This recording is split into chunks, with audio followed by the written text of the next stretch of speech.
My name is Mr. Wagner, and I'm going to talk to you today about messaging.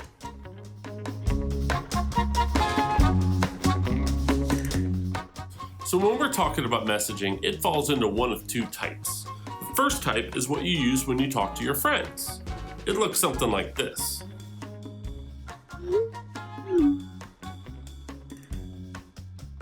The second type is what you use when you're talking to adults. It should look like this.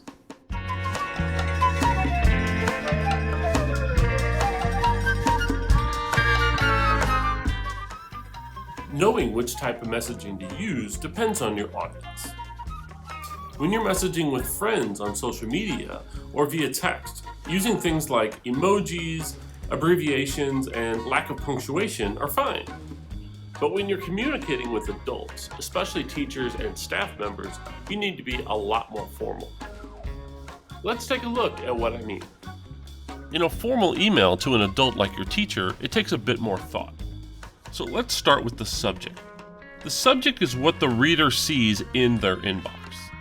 Your subject of your email should be informative without being too long. Think of it kind of like the main idea of your message.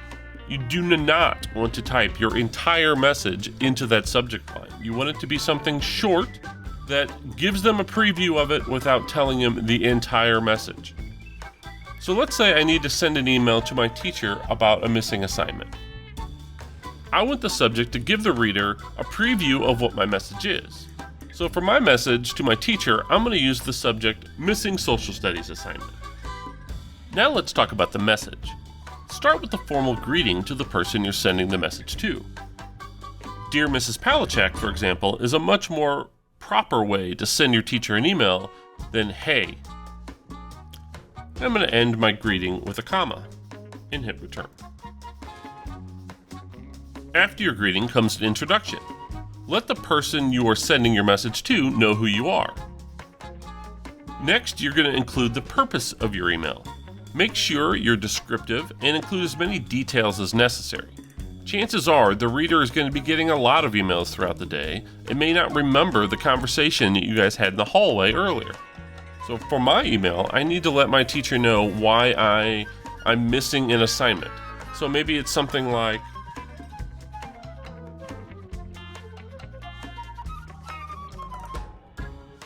so you'll notice that in my description, I am including details like the name of that assignment, and I'm not just saying, hey, I'm missing this assignment. I tell them what class it's from, what the name of the assignment is, and I even let them know why it's missing and what I plan to do about it. Finally, I want to end my message with a closing. It can be something simple, just thanking them for taking the time to read your message. You should also include your first and last name. You may not be the only Jordan your teacher has, or you may not be using your school email, and a teacher may not know who this is coming from. I'm just going to simply say thanks for your help and include my name. Now, before I send it, I want to take one last step. I want to read over my message, proofread it, looking for mistakes, typos, and make sure I'm using proper grammar and punctuation. Once it looks good, I'm ready to send it. Let's take a look at some examples. What's wrong with this email?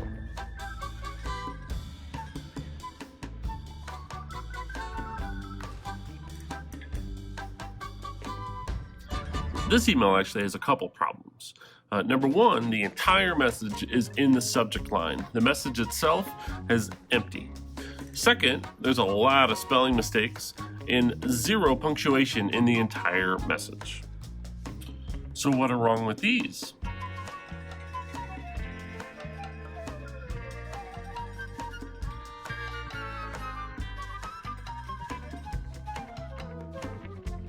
The one on the top, no name. The one on the bottom, again, entire message is in the subject, referencing something that was mentioned earlier that I don't remember anything about. Let's look at one more.